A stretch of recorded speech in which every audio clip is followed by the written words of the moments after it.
Hello, আসসালামু আলাইকুম everyone. তো আজকে বের হয়ে গেলাম। তো আসলে ঢাকার ভিতরে এখন আর ওই রকম শীত নাই, কিন্তু কয়েকদিন আগে যে পরিমাণ ঠান্ডা পড়ছে, অবস্থা একদমই খারাপ হয়ে গেছে। আমার সামনেই হচ্ছে সড়ক ভবন। এটা হচ্ছে তেজগাঁওতে।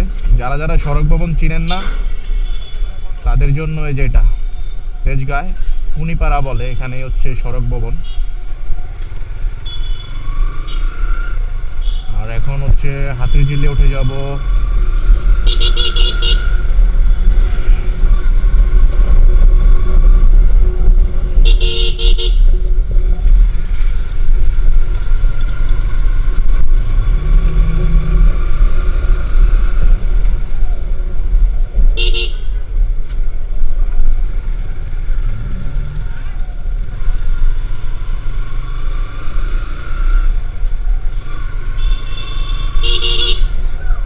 আস্তে